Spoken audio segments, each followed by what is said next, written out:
This might seem wild, but this is an educational purpose video only. I do not condone violence, and I do not want anybody to participate in any violent activities. This gentleman that you will see here shortly is a complete idiot, and do not act on any of his words. This video is to show you how crazy the left are, and we'll start off with Congresswoman Camlogger Dove. Stay tuned to the end. There's a pretty big twist. It is very revolutionary for this content creator. And the very last clip, the colors don't run. You know, a lot of people lately are very disrespectful for what they believe in as the national colors represent to them. And only 27% of Democrats said this year they will fly the American flag for 4th of July. Thanks for watching, and catch you on the flip side. This is Miss Camlogger Dove. I want you to hear her standpoint. Hey, white people, you need to start being armed during the protest. I'm serious. What happened to Renee Good would not have happened if every white person in that crowd around them had a rifle on their back. A reputable prosecutor is not lapdog loyalty, but a commitment to the creed that evidence is agnostic and that the evidence will lead you to making the right decisions. And your job, no one's job is to like the data or the evidence, it is to collect it. That is how you gain trust. And Mr. Chair, I would like to enter into the record, if I may. White supremacist group stands by racist ideology with unanimous consent. Without objection. Dylan Roof, the radicalization of the alt-right and ritualized racial violence. Without objection. Thank you. Another article, how Robert Bowers went from conservative to white nationalist. I'd like to enter that into the record with me. Without objection. Patrick Cruces believed he was fulfilling Trump's wishes in El Paso attack, his attorney said. I'd like to enter into the record. Without objection. Buffalo shooting, how far-right killers are radicalized online. I'd like to enter that into the record. Without objection. Evergreen High School shooters online activity reveals fascination with mass shootings, white supremacy. I'd like to enter that into the record. Without objection. Murder and extremism in the United States in 2024, a report by the Anti-Defamation League. I'd like to enter that into Without the record. objection. And the article, the report that was scrubbed from the DOJ just recently, National Institute of Justice Journal focusing on domestic radicalization, violent extremism, and terrorism. I'd like to enter that into the record. Without objection. And lastly, the libertarian think tank Cato and their analysis on violent extremism and the right rising in extremist acts. I'd like to enter that into the record. Without objection. Thank you, and I yield back. It just would not happen. The DHS and ICE who are showing up to all these protests will not beat you with billy clubs if every white person has a rifle on their back and a pistol on their hip, especially if you live in an open carry state. And there's a lot of open carry states. So there's nothing illegal about you showing up to a protest with a rifle on your back. And I'm telling you right now, the protest will be a whole lot more peaceful if both sides have rifles on their back. Right now, only one side of the protest has a rifle on their back, and that side has an overexertion of power, and they're doing things that are, you know, not lawful against the people who don't have rifles on their back. So white people, if you're going to a protest, bring a rifle. And as director of the FBI, you have access to all of this information. So in 2022, Peyton Grendon walked into a supermarket in a black neighborhood in Buffalo, New York, and started shooting. He murdered 10 people that day. And on September 10th, your friend Charlie Kirk was assassinated. Tyler Robinson has been taken into custody and charged, but also on that day, Desmond Holley, a 16-year-old white male, shot and injured 2 students at a high school in Colorado before killing himself. I feel like as white people, we gotta get stuck the fuck up. Yesterday, 10 years ago, 10 years before that, 10 years before that, 10 years before that. Just, our fucking neighbors are at risk and we need to be in the streets. CPS and Chicago police are investigating after a mother and children were attacked by students. Community members and parents are outraged as the video was posted to social media. Winnie George is in the newsroom with more on the response. Winnie? Good morning. Well, several people showed up to Orville Bright Public School Tuesday in support of the mother and her children. They are demanding accountability, saying those involved deserve consequences. Absolutely, just gut-wrenching. It's appalling. Mayor Brandon Johnson is frustrated after watching this viral social media video. It's caught the attention of those out of state. A Chicago mom, 33-year-old Korshonda Hatter, and her 2 children were attacked by students in the South Deering neighborhood near Orville Bright School. We want to make sure that those individuals who are involved in this brutal attack, that there is accountability. But there's also something very disturbing about children carrying out such a violent act. There's clearly a need for some intervention there as well. It was here Monday afternoon near 106th and South Bensley. A normal walk from home turned chaotic. At one point, Hatter and her kid ended up on the ground. They were literally waiting the way we walk home just to jump all of us. I became a teacher because I believe that every child should be cared for and given the chance to grow up and follow their dreams. My wife Stacy and I were raising our 3 children on the west side of Chicago. All a doing of the Chicago Teachers Union. Within the Chicago Teachers Union, there's what's called the core caucus, the caucus of rank and file caucus of rank and file educators. And the leader of that caucus is Stacy Davis Gates. Stacy is right now the president of the Chicago Teachers Union. She's also the president of the Illinois Federation of Teachers, of which the Chicago Teachers Union is a chapter. And she's the EVP under Randy Weingarten of the American Federation of Teachers. So she is the leader of this. She is the one who really, at the end of the day, is responsible for calling in March for a May Day resolution, which basically listed all of the left-wing causes under the sun as the reason. President Trump is returning education to the states. He's empowering parents as the driver of their child's education, and he's giving educators more flexibility. From APAC to Middle East policy to immigration rights to LGBTQ rights, and so on and so forth, and called for school to be canceled for the day so that all the children and all the teachers could come to the park today. We're in Chicago. Yep. Tell the audience who you are and why we're here today. Yeah, so I'm the Chief Strategy Officer at an organization called NAVI, or the North American Values Institute, and we support American civic values in K-12 schools, and we also combat anti-American extremism. And we got the CPS, which is the Chicago Public Schools. CPS has signed a joint agreement with CTU to transform May 1st into a day of civic engagement, student voice, and standing up to the White House attacks on our school communities. So are we going to see the park is now, I mean, we're getting more and more people. Are we going to see kids being bused to this protest? Yeah, so what we know is that CPS agreed to provide buses and lunches for at least or up to 100 schools. Now, there was a lot of red tape that they had to go through in order to get there, but we know that there are many schools, at least 35, that are confirmed busing kids to Union Park.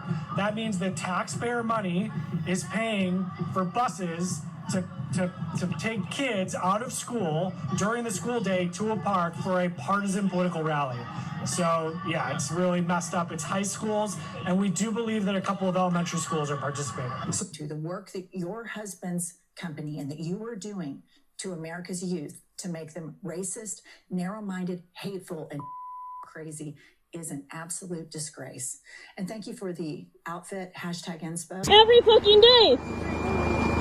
If it's not you today and you take a break, somebody else get them out there, take their place. We gotta do this in waves. We gotta protect ourselves. We gotta protect our neighbors. But it's time for white people to step the fuck up. This morning for her. America's pronouns, she, her. All right, that's all we have. And Erica, the person that I'm talking about today, fascist, is you. You are the racist fascist about whom I am talking.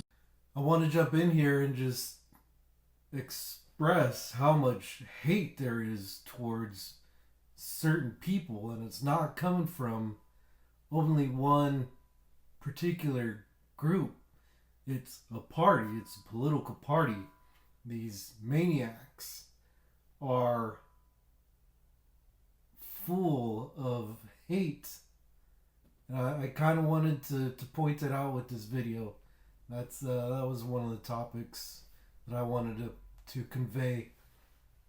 Whole country. No. But obviously New Yorkers are not watching Fox constantly.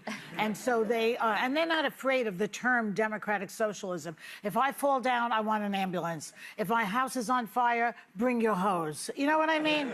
Yeah. We are looking, I'm not scared of the term. I think they're scared of the term in this country. But Social Security is a democratic socialism. Partly unemployment insurance is. The people who pick up your garbage, the people who take the fire out at your house, all of these things are democratic socialism. And there's a major reaction formation going on right now. If you see, we'll see soon, we're talking about it later, about Republican senators are turning, congressmen are turning on Trump. And people have had it with this right-wing, nasty politics that we've had to subject ourselves since this guy got into office. This is the thing. There's such a fixation on her because she has this title of Democratic Socialist that brought all this attention to her. Plus, she's attached to Mom Donnie. The lexicon. How about this one, though? On Twitter, she put this up a while ago. I forgot to get napkins, so I just wiped my hand on the American flag behind me. Look at her with her defund police mask over there. You know, put the mask on. Put the mask on with the hijab, and then you really got something, lady, right out of Star Wars. Here's a bit more from her on the Twitter. Pay for therapy, lead healthier lifestyles, become bad seize the means of production. What I see her actually running on, because she was a private citizen, saying all these things, joining Columbia University to protest, writing things on Twitter in her 20s. She was a private citizen doing things that I do not align with. And when I told you about abolish the police and you and I talked about it, I told you it was a direct response to the murder of George Floyd, and people were very upset. And what they actually were trying to articulate down the line was to have more community policing in communities. Welcome to Democracy Now! If you could start off by introducing yourself to the country. Hi, Amy. Thank you so much for having me. I am a longtime listener, so it's such an honor to be here. My first interview after winning here at Democracy Now! I am an Afro-Latina Dominican daughter of immigrants. I am an organizer. I have been organizing my entire adult life around immigration justice, around ending mass incarceration, around Palestine. And it is such an honor to be able to have the privilege of having run a campaign that is centering working people in this district who have for far too long just been ignored by establishment politics. And I'm so deeply grateful to be here. It is such a surreal experience and truly so excited to get to work and bring the values of working class people of color here in Harlem and Washington Heights and Inwood in the Bronx into the halls of Congress. I went to undergrad at Columbia University, and while I was a student there, I went to the West Bank, and it deeply formed a lot of my understanding of global politics, but even my own context here in New York, where I started to see and understand that the systems that were oppressing Palestinians in the West Bank and Gaza, all over Palestine, were also informing our systems here that were having such a deep, harmful impact on so many Black and Latino and communities of color here. And as you grow as an organizer, as a person, as you become more educated on these systems, you start to notice that they're not just similar systems, they are the same system. They are systems that consistently put profit over people, that consistently deny people their human dignity for the sake of capital. We sent a very loud and clear message yesterday that we will not allow that to continue to be the case, that we will put people first and we will put working people at the heart of our democracy. She said she went ahead and said she wants no police ever to come when you call them, whatever. I disagree with that. So I can't stand here and explain everything she did from her 20s to 30s. I can't stand here and tell you what organization stood for as a whole that she protested alongside. But I can tell you what she said she was there for. She said she believes in a two-state solution. She said that she's supporting the rights of Palestinians. She feels we're getting clobbered by the response to the Hamas attacks. Get with white women. Okay, I cannot stay. I'm not her manager, her spokesperson. I can't tell you about why this woman, who's a Dominican woman, cares about interracial relationships, particularly with Black and white people, right? I cannot explain that to you. But I can tell you that she's running on a campaign that's going to fix housing. How ironic is it that she wants to divide interracial relationships, but she's seeking to race on, I'm going to improve the quality of housing for everyone. And she only wants a two-state party. White and black. In New York. Yes, she is. This is what I can tell you that she's running on. She's directly getting attacked. Such a lie. She is saying, okay, this is, you're right, because she wants to fix when I say socialism is bad, then the Democratic Socialists or their defenders will say, why do you just want, I point to Mamdani and say, what's going wrong? Name the house, show me the actual welfare, and I'll say what your actual statements are. You want to eradicate Western civilization. No, she wants affordable housing and tenant protections. That's what she's actually running. And to eradicate Western civilization. No, okay, that's not implementable. So she wants tenant protections and affordable housing. I hope not. Okay? And she also talked about, and because people have constantly asked her more than the affordable housing agenda or tenant protections that she literally wants to accomplish first thing when she gets in the office, people have asked her specifically about these old tweets and protesting, and she talks about personal growth and how she said things back then. She would rephrase how she's trying to say stuff, but she still stands alongside Palestinians having a space that they can call their own without feeling they're under attack as well. She understands that October 7th was a terrorist attack, and she also understands... wrote a eulogy for Yahya Sinwar. But is she the representative of the entire group? Osama bin Laden. I don't get it. Did she create the group? Did she literally... She was a co-organizer of the group, yes. Okay, well, I don't know. If I was in a group that did a eulogy for Osama bin Laden, I would disassociate from the group. Right? And now that she's in public office, is she associated with the group? Yeah, she has in no way taken back or contradicted any of her support for those things, nor has she really backed off some of her these other statements. I mean, she was asked 4 times by the New York Times people to say more words about there should be no borders and no enforcement of immigration whatsoever and no enforcement of crime whatsoever. And she just said basically, well, that's in my ideal world. This is not a literal quote. Paraphrasing. That's in my ideal world, but we don't live in my ideal world, so that it won't be like that. Right, because she's trying to get. What she's basically saying is she's constrained from implementing what she wants to do. Let's talk about what's at hand. Just like a lot of people in the Trump administration are constrained from fully enforcing what they want to do around immigration, which is completely get every single person out of this country. Exactly. So there's a lot of people who have these big ideas that are not implemented when you have a Congress make up the way that we do, and when you have a presidential system the way that we have it. So there are a lot of big ideas that are not going to go that far, and people in government that always have these crazy ideas that we can say. And the best implementation comes when people come together with ideas, talk to their constituents, and bring forth change that actually is somewhere in the middle of the radical ideas. So there's people on both sides that have the same perspective on the other end of the spectrum as Daria Lisa. But okay, there are some weirdo far-right figures seeking office, maybe some who hold office. When they say things about, if they do say things about interracial relationships, it's usually front page news in the mainstream media, the bashing of them, how crazy they are, how racist they are, how extreme they are. The coverage of her, it's like that from conservative media that's critical of her, and I'm trying to shed some light on how radical she is.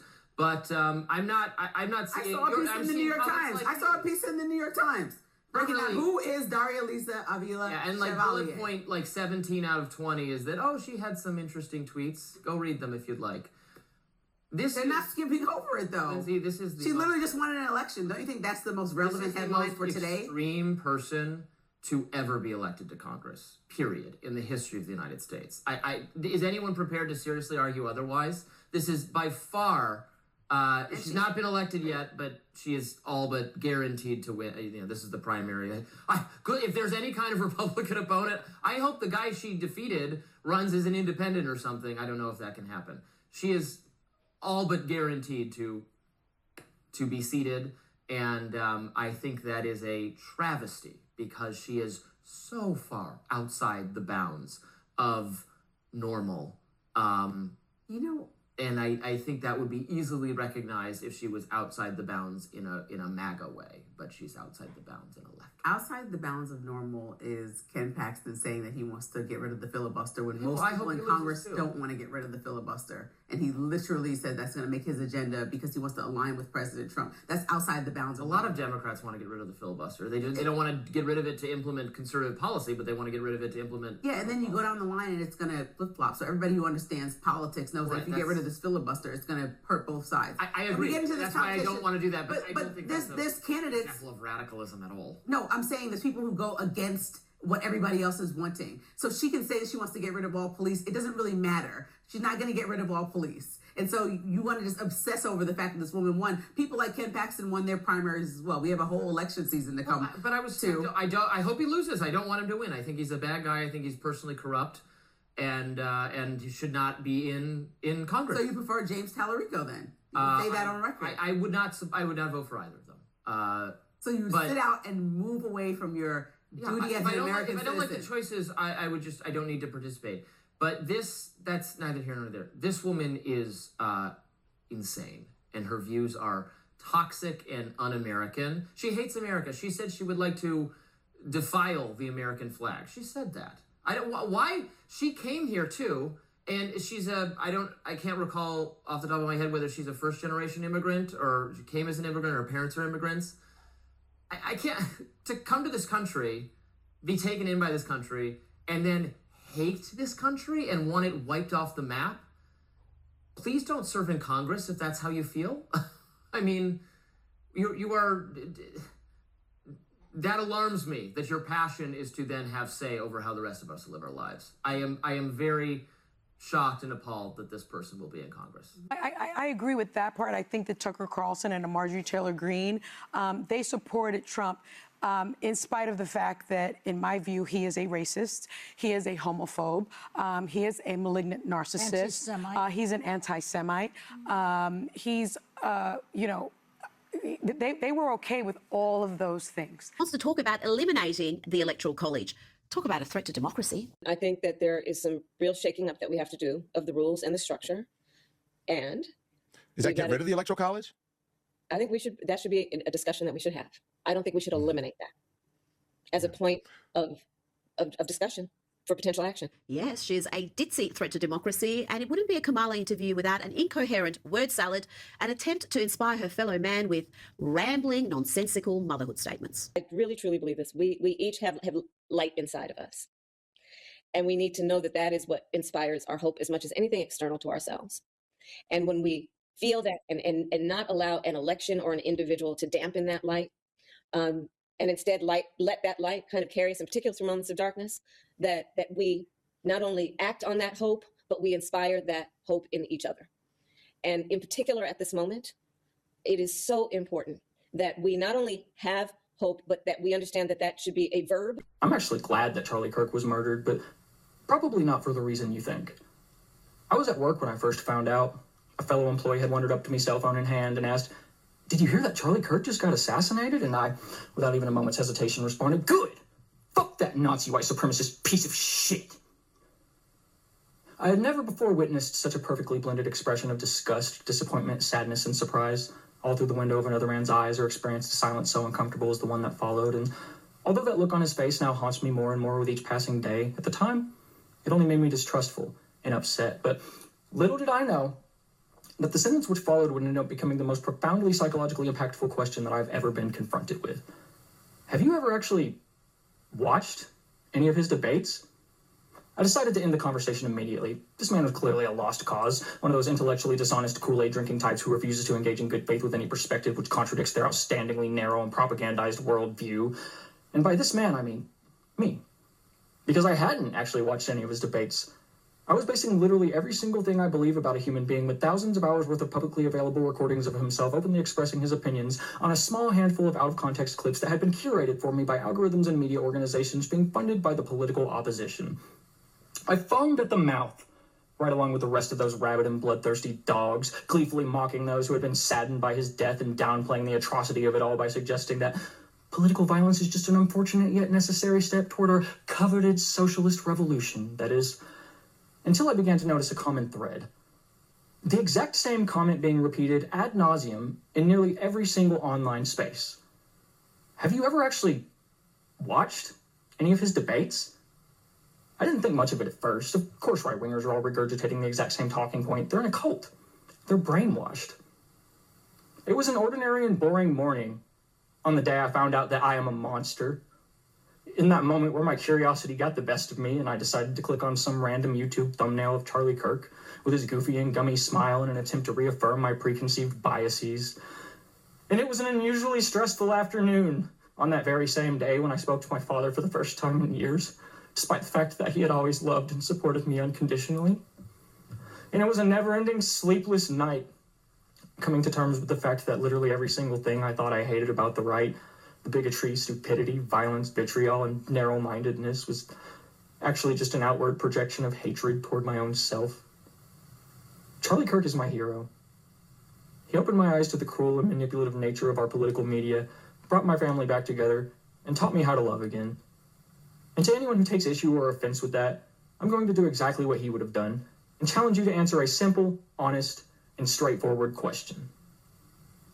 Have you ever actually watched any of his debates? I just think it's a piece of cloth at the end of the day. It's just a flag.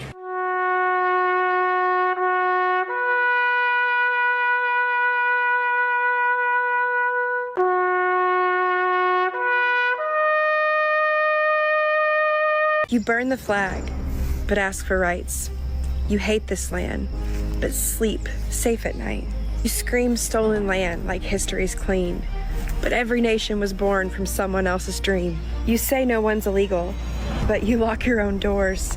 You hate immigration laws till chaos hits your floor. You quote the pledge, just the parts you like, but you forget one nation. You just want to fight. You call it freedom to light up the street, but freedom has rules, and freedom ain't cheap. The flag you torch covers coffins, not just poles. It flew for the brave who never came home. It's not just a cloth, it's a battlefield thread, worn by the living, laid on the dead. So if you hate it here, fine, that's your call. But don't burn the symbol and still want it all. Change takes work, not fire, not fame, not tantrums and masks with no real shame.